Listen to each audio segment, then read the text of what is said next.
резолюция боюнча жыйынтыгында жана эки сунуш боюнча өзүм оюм айтып кетейин деп атам. Биринчи Сооронбай Жээнбековго кайрылып, казак президентинен кечирим сурасы деген ою. Мени бир өкүндүргөнү мындай болуп атат да, урматтуу тегерек столдун катышуучулары.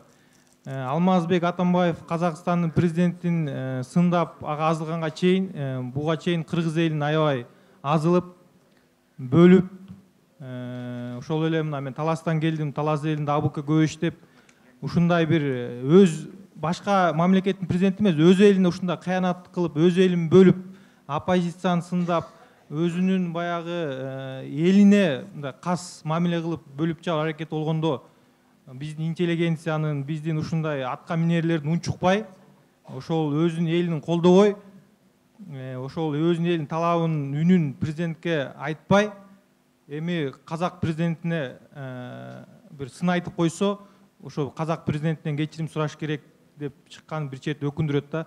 Ошол себептен бул улуттук намыска да тиешелүү, биз мындай калыс мамиледе болушубуз керек. Бул жерде казак президентинин да күнөөсү бар. Менимче ошол президентке негизги талапкерди кабыл албаш керек болчу. Ошондой эле эгерде Назарбаев ушунча эле Атамбаевга өчөшүп жеке мамилеси болсо, анда нон грант кылабы же мамлекетине киргизбейби, Атамбаевдин жеке өзү менен чечиши болуш керек. Бул жерде эки президенттин кайым айтышынан казак эли менен кыргыз элинин мамилеси бузулбаш керек. Жана биздин ортодогу келечектеги эл да кыйналбаш керек да. Ошол себептен менимче жанагы биринчи пунктта резолюцияны алып эле койсок, ошол кыргыз азыркы Сооронбай Жээнбеков Атамбаев үчүн Назарбаевден кечирим сурайт дегенчи. Анткени аны жаңы Сооронбай Жээнбеков ал мамилени алып келген жок, Атамбаев кетип жатат. Ошондуктан жаңы президент өзү жоопкерчиликке алып, бул мамилени оңдойт деп үмүт этип турайлы.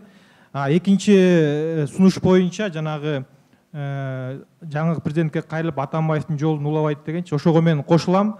Жаңы президент Атамбаевдин жолун улайм деген токтотуп, өз алдынча саясат жүргүзүп, казак президенти менен мамилени оңдоого ошо жаңы президенттин да жоопкерчилиги бар. Ошол себептен Клареженин да оюна кошулам. Атамбаевди дагы жолун улабай, ошо Атамбаевдин 6 жылдык кылган кылмыштары, 6 жылдык ошо кыргыз элин бөлүп жарган жана коррупция контрабандадан өрчүткөн үчүн ошо Атамбаевди жоопко тартууга дагы жаңы президент ошого аракет кылыш керек. Эгерде ал Атамбаевдин жолун улайм десе, менин оюмча бул маселе өзгөрбөйт.